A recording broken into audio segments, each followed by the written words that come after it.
Hello and welcome to Beyond the Hub, where we talk about everything from sales to marketing to your business as a whole. And today we're diving into prospecting. So whether you're a small business or an enterprise business, prospecting will always be on your to-do list, and it's easy to get it wrong.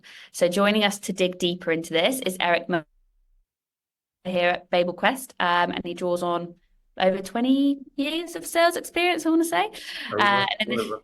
and in this time, it's safe to say he's worked with a huge range of businesses. So he's definitely seen it all, the good and the bad. And that's what we're going to dig into today. So, first of all, can you give me a definition of what you mean when we say prospecting? Okay, so I see this as any activity that engages and qualifies a sales prospect. So it includes the follow-up of all of the marketing leads, anything generated by marketing or from referrals from your network or re-engaging former clients. And some people see prospecting as purely outbound calling to net new prospects, but I think it's much wider than that. I think it's also because most people find this even more terrifying than introducing themselves to a stranger at a networking event that they tend to avoid it at all costs. Well, many people believe that they're above this sort of thing as well, but I really see it as a really important act of service and that offering to open up a conversation with someone who might need your help. It's the thing that starts almost all of our best relationships, and it's hard to do. People are uncomfortable about starting new conversations. So I think if you're approaching it from the perspective of we want to be able to deliver good customer service, your prospecting should be in that same vein as well.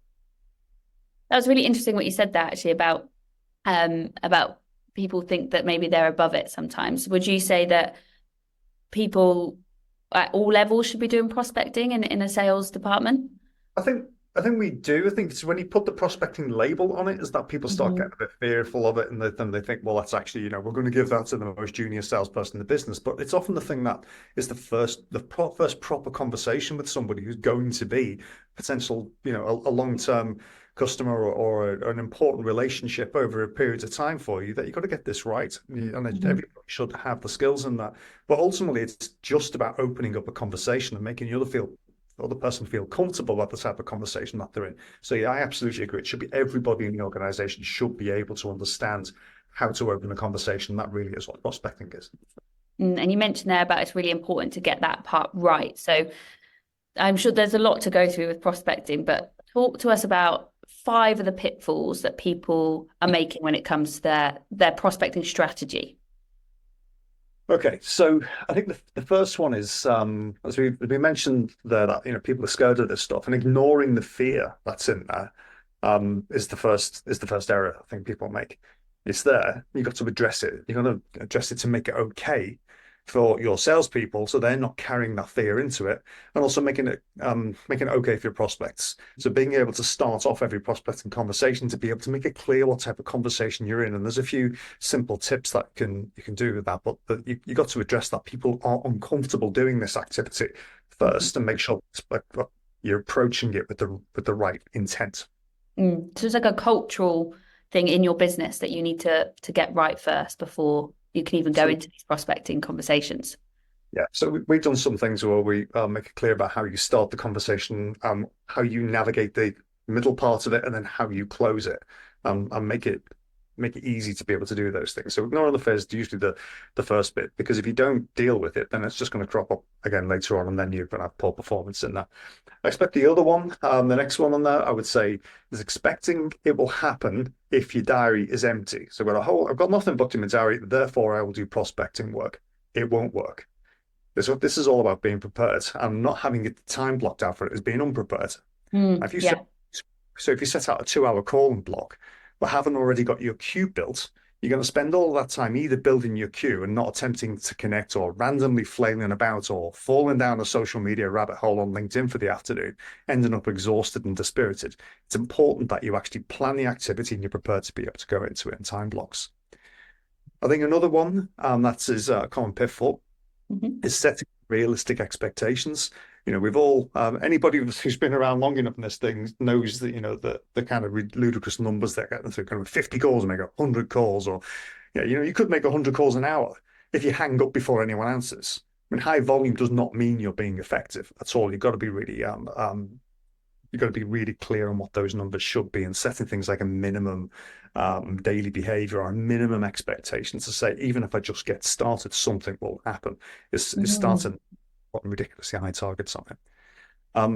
That kind of leads into the next one, which is a phrase to watch out for, is people saying it's a numbers game, because everybody says it's a numbers game, but never looks at the numbers or the rules of the game or what better, right? So it's usually a cover up, like, well, oh, it's a numbers game, isn't it? Well, you failed because you didn't set any success metrics out. You didn't actually have any clear expectations on that. You didn't approach. You weren't planning it properly. You didn't have any preparation done. You didn't know what success was going to look like. So the numbers game is usually a bit of an excuse in that. I dig into that and work out what are your numbers, what are the games, what's the game, what are the rules of the game, how do you do that? You asked me for five, didn't you? I I think did. about four. But I feel those four are probably bigger than they need to be already. Yeah, Um, and I think a lot of it, they all kind of link together, don't they? And what you mentioned about being unprepared, where you said, you need a set amount of time to be doing this prospecting work. I think one that kind of comes off of that is consistency. You can't just have one day a month that you do prospecting and then expect results to keep happening week after week, right? you won't do it. I mean, quite simply, you'll just come into it thinking, right, I've got this time set out now, and then you disappear down all those bad behaviors before. But the key bit to it, I think, to get around that one is being able to planning the prospecting is a separate activity from doing the prospecting itself. To go and find your list. Let's have a look at the qualification. How do I create a list of prospects and then find a way to segment it and find a way to be able to get the context in there? So I'm typically having the same types of conversations with people in blocks. That makes it far easier to be able to get those volumes up, but also be prepared properly for going into those calls.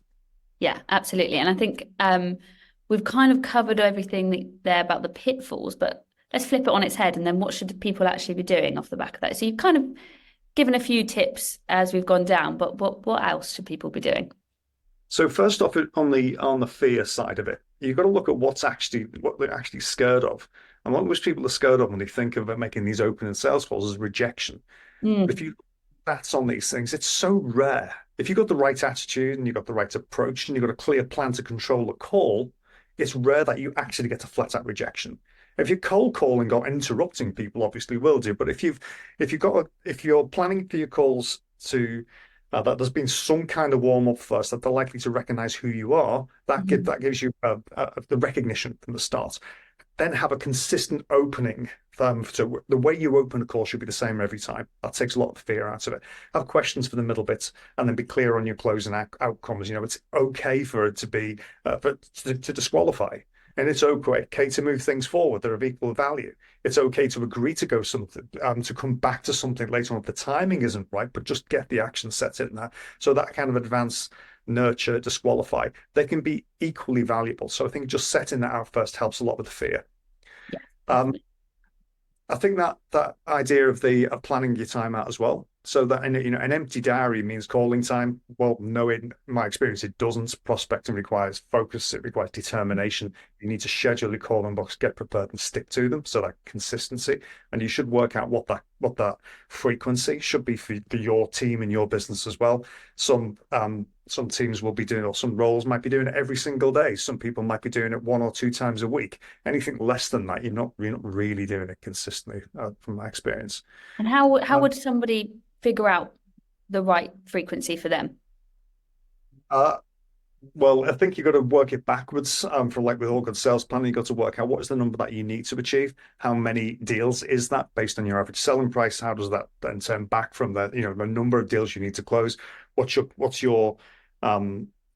rate? What's your from opening a deal to closing it? What's the velocity? How long does it take to do those things? It should then give you an idea of how many deals do you need to create. And working on that conversion then is how many, if you have to create new deals every week, you need to be prospecting a few times a week to be able to do that. You can't Yeah. expect to do prospecting session once a fortnight and then consistently add new deals every week. It's just not going to work. Mhm. If you've got a target to be able to generate a number of deals a day, then obviously it's daily prospecting. So it's really down to you got to work it out from your conversion stats all the way through and what the numbers need to add up to. So it's a little bit of a numbers game, but not in the way that people say. Yes. As I said, the numbers game is usually it's an excuse for the fact that they didn't do it first. Um, So then I think the next thing in terms of ad is looking at that, looking at the numbers. It's not just the volume, it's the value of them as well. So Mhm. valuable calls need to deliver value for you and your prospect. And that's really hard to do at high volumes. Um, I'd always want there to be a chance of recognition in the call opening. So they know quickly who you are. As you mentioned, that recognition at the beginning. Lots of people talk about when you open a sales call, you want to build rapport straight away. Actually, you need recognition first that somebody Mm. knows who company you're calling from, what the conversation is likely to be like. Then you get permission to be able to build rapport from that point. But getting the recognition is the difference between whether something's cold or warm, in my experience. So, in order to be able to get that, it's very hard to be able to do it with large volumes simply because there's planning involved, and even only a few minutes at a time. Even just 5 minutes of research and planning before each call is going to make it very hard to get even 10 call attempts per hour. And if Mhm. somebody then all your numbers by answering the phone and then suddenly finally planning questions in detail for 15 minutes and then agreeing to a follow-up meeting, you're probably still going to be in single figures by the end of the day. I think you're probably better aiming for a target of positive outcomes per day with an Mm. expected level of activity required. So I like the idea of minimum daily behaviors. So regardless of how busy I am, can I always make 10 call attempts in a day? That's a good measure for minimum daily behavior, at least when you're starting putting the concept in place. And then from there, can you start racking that up? Can you get to the point where it's easy for me to make 12 or 15 or 18 or 20 call attempts per day? Um, and that'll help you start driving some of that stuff over time. I think a theme then to for everything that you're kind of talking about is it's a lot of mindset change. And historically, I suppose people have just been like, you need this amount of calls a day. But that must be really detrimental to a salesperson's morale, their motivation, the quality of work that they're doing. But having that minimum kind of gives them the freedom to push that. It does, and it's about making it safe. It's hard to do this stuff. And we talked a little bit about the fear of rejection. And Mhm. while rejection is vanishingly small, you can feel like you've actually got quite a high failure rate Yeah. sometimes. We got like what is a good success rate? If you find in that, you know, only 20% or 25% of the people that you make a call attempt to actually answer the phone, um, you're working with like 75, 80% failure rate and those things. And it's got to be you got to be comfortable with the fact that you're not going to get hold of everybody. Even then when you get to those calls, you're going to qualify out. Potentially two-thirds of them, three-quarters of them might get qualified out to that first thing because it's either there's no fit or there's no timing to be able to do it to move things further forward. So getting to that numbers game stuff and understanding those is trying to make the whole thing feel safe. And Mhm. in the process, rather than the outcome, you got to enjoy making the calls. You got to enjoy having those conversations, and it's totally fine if something doesn't happen. But making sure that you understand what those metrics are. So one of the things that we discovered was that if you're no matter what your conversion rate is in terms of getting hold of people and then converting them to the next thing, if it drops, it doesn't have to drop by very much for it to start feeling really, really difficult. So typically we've seen things where there's been a consistent 25% conversion rate from that initial conversation, which can drop as low as 10% Mm. on where there's a bank holiday in it or the kids Ah, lost. So, and that can feel really hard and really dispiriting. And what we've seen sometimes, people just decide to down tools for that because I'll do something else that week. But what they don't get is that the following week is that the success rate goes up because those people you attempted to get hold of then actually start coming back to you and you get hold of those things. So your following week, you might get a conversion rate of 30 or 35%. If you didn't do the work in the hard week, you don't get the bounce in the following one. So it's mm. to be able to go on and do those things. But there's a lot of things that you need to do in terms of looking at those numbers, as we talked about average selling price and with the deal velocity, and all of those other metrics. But understanding those rules, what do you do if the numbers drop? Don't just panic or don't decide to go and do something else. You've got to look at them in a slightly longer term and come back and regularly look at how you optimize these things. Exactly the same as that we do in marketing with conversion rates optimization, search engine optimization. We're looking at the data, looking for patterns, looking for trends, finding ways to be able to improve over time. Yeah, and it's remembering that it's not personal. What's worked for months and months now isn't necessarily going to work for the next 6 months. It's optimization is always changing. so many of those things. We've had the big boom with all the personalized videos, which now nobody watches. Voice notes coming through on LinkedIn Messenger. I personally hate those. But there's lots of different things that you do that, and it just, there are themes at the moment. There are things that are coming up that are working better. But you've got to watch these things because they don't keep on working like that forever. And that's really interesting. That's going to bring me on to the next topic, which is AI. So it's everybody saying it's the hottest topic and it's kind of been talked about to death a little bit, but not in the context of prospecting. So where does it come in, do you think? So I think there are some areas where AI is really powerful that most of us in the normal world, we see it from generative AI in terms of writing content for us, like ChatGPT and ChatSpot and generating content or rewriting stuff in there. So there's a lot of that you can see, but obviously, not so much make it so that you can automate it and do it faster. It's often just so that you can freshen up and it's like having a second pair of eyes to rewrite something and give you a suggestion. Here's a way that this might work better. You go, okay, fine. Yeah. So on that a little bit more is good to be able to help tune your messages. If we're using tools like Crystal, for example, and Spot someone's personality profile, retuning the language so that it works well for them. I personally like things like Crisp and Otter and Fathom and all these other things out there that do summarize. It takes the transcript and it summarizes the transcript and then gives you talking points and action points. And they're usually really good off the back of a meeting to take a couple of minutes to recap what's been said, check it's all okay. I find that it's improved in accuracy dramatically. I'd say I'm probably only amending about 5% of what it's coming out with now, and it's really powerful to send that stuff over to somebody straight away because it reminds them what the conversation was about, and nobody ever seems to realize it's AI. Even when I point it out, they're like, "Oh, nah." So parts of it's really good. The other thing is that the analytics, using the AI-powered analytics helps you rather than looking at this kind of sea of enormous, there's tons and tons of data to work through. Very quickly being able to spot which things are trending up or down, which things should you pay attention to right now, and then helping you just understand the reports a little bit better. Really like the report summary tool. I really like the ability for it to be able to show these little green and red things, show which way things are moving. That helps focus attention. But the other thing we should all be watching for is that the AI is used to write code. The developers are using it. The speed of development is so much faster, and we're starting to see like the evolution of these tools. I mean, particularly the meeting summary one. The transcripts are still as bobbins as they were 3, 4, 5 years ago. It's still gobbledygook, but the summary of it knows that and cleans it up really well. And that for me is probably the biggest, most impressive in my daily usage of using AI, is that the summary tools are really, really spot on. That's really good.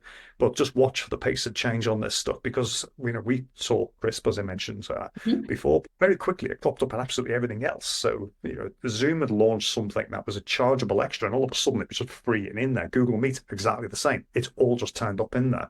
And we know Yeah. Teams are doing. So that's a bit separate. Copilot's a bit off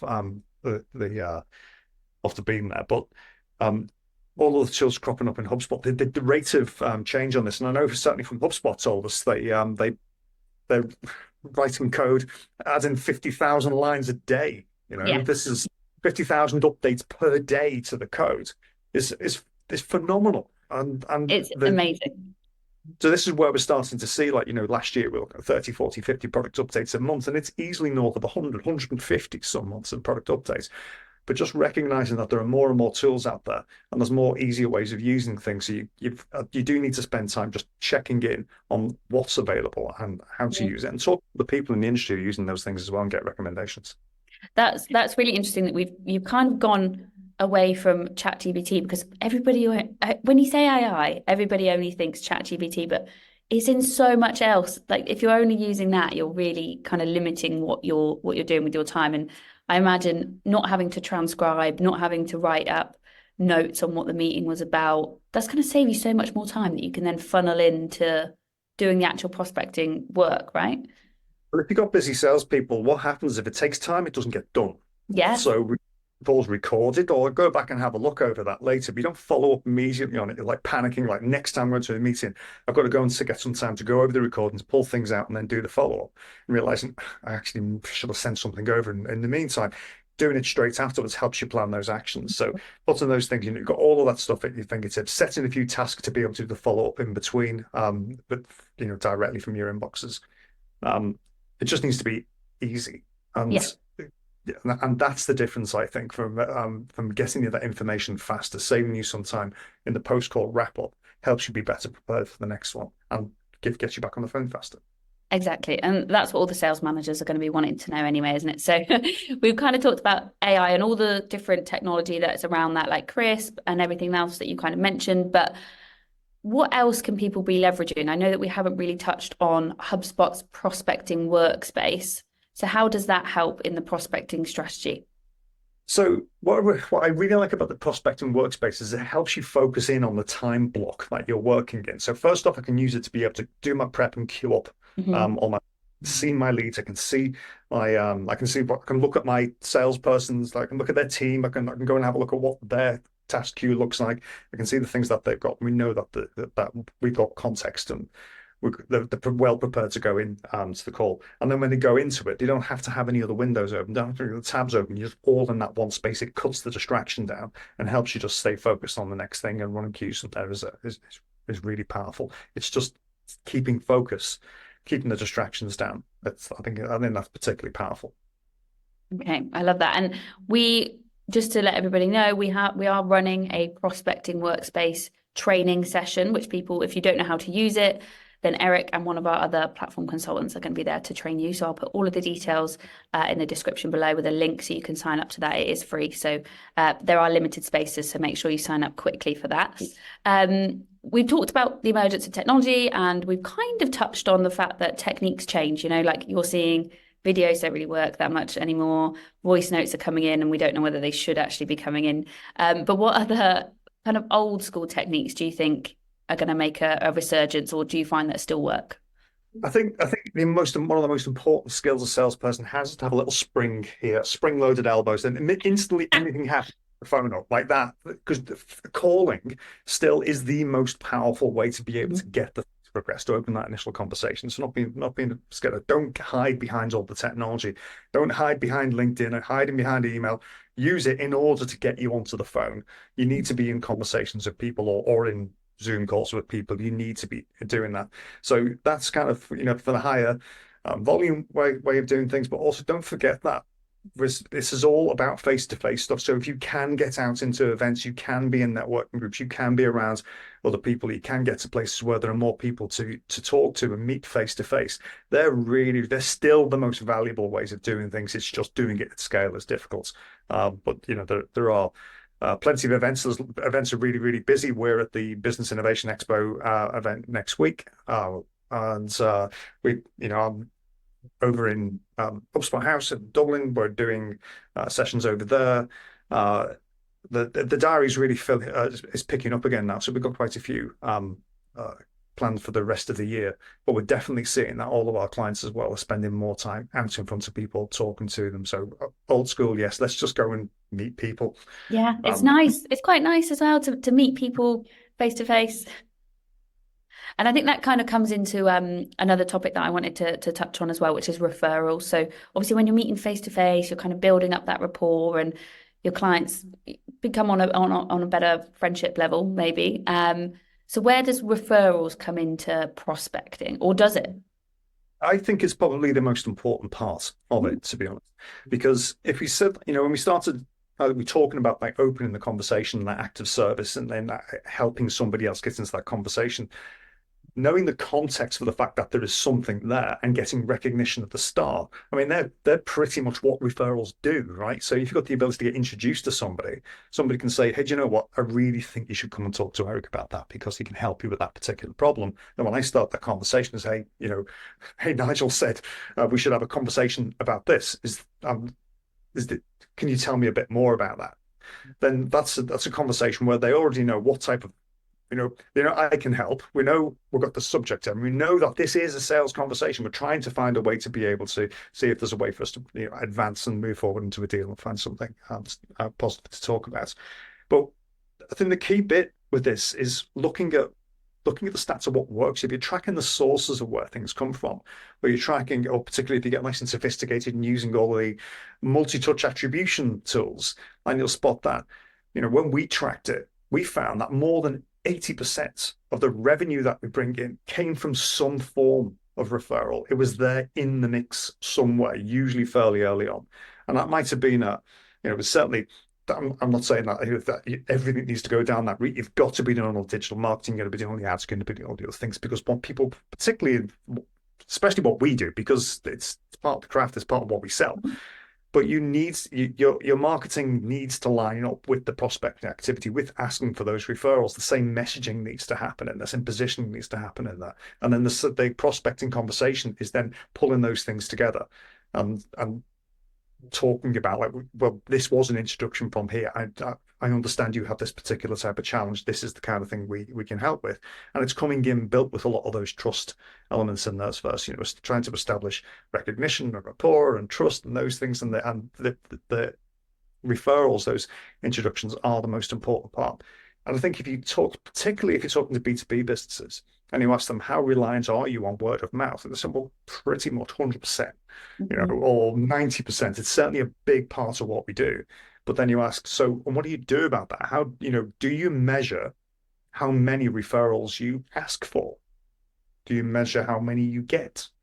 Do you track how many of those convert into a next conversation? And the answer to all of that is always no, they don't. Yeah. So for me, it's a complete blind spot for most B2B businesses that they're missing. And the easiest way for them to start driving up more, adding more deals to the pipeline, increasing their prospecting, by simply going and asking, who else should I be talking to? Who do you know who would benefit from having a conversation with me? Yeah, I think people tend to shy away from it a little bit, and it comes back into that fear that you mentioned earlier, because it's a little bit scary.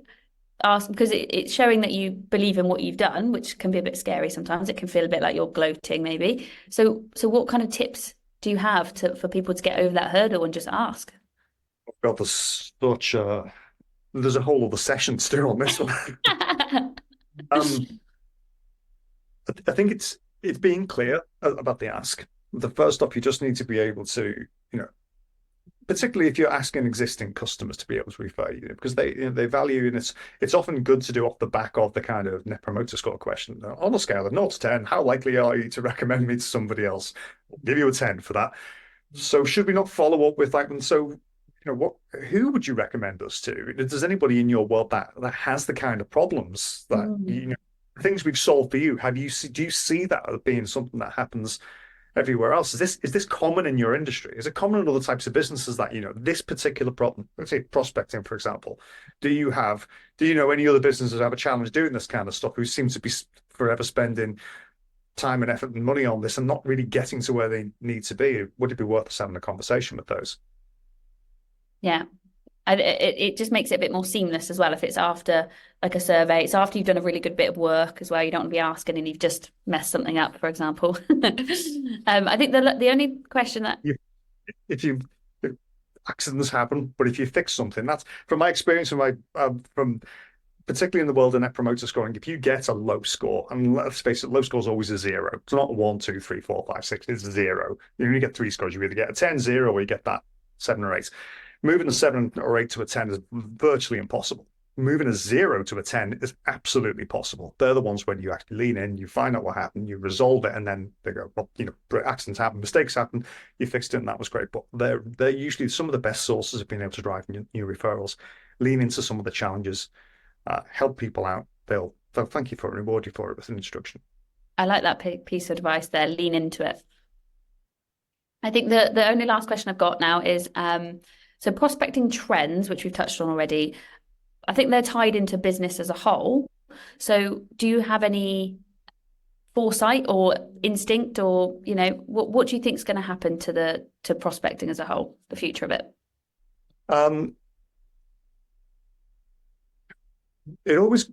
It always comes down to connecting with other human beings, right? So we just got to make sure that we're good at that, and we're trying to work out what the most effective ways of doing it, and making sure that it's not interruptive. It is of value, and being able to plan out, like, be prepared. Make sure that your you're checking in with how is this stuff landing, how is it working. So doing some of the analytics, but most importantly, actually do it. You can plan all of these things out, you can put these things together, put targets in, but actually make the calls, actually do it. If you're running a team of people wanting them to do it, you need to do it as well. You have to go out, have these conversations. You have to know how it feels. You have to make mistakes. You have to learn from them. But it's the activity itself. So much that we see when prospecting activity doesn't work is because it wasn't happening. Simply that it just didn't happen. There were too many distractions, too many other things got in the way. It's making sure that there's a very clear expectation. This is what I want you to do, and then measure when you're doing it. Are you actually doing it? Are you getting to the numbers in the time? And if you found that you've just gone through a 2-hour calling block, expecting to get 20 conversations or 10 conversations or 5, and you actually spent most of the time chasing people around on LinkedIn and only made 3 call attempts, you look back at that and work out how you then go and remedy that and make sure it doesn't happen a second time. So making sure the actual activity itself, you're responsible, you're accountable, you've got to do it. Okay, I love that. I think that's all of my questions, Eric. It's been a pleasure having you on Beyond the Hub this week. So thank you for sharing your thoughts and your tips and your experience with prospecting. For those interested, we did mention obviously that we're running a training session on how to use the prospecting tools in HubSpot. So I will link that down below, and we hope to see you there. Thanks, Eric. Thanks,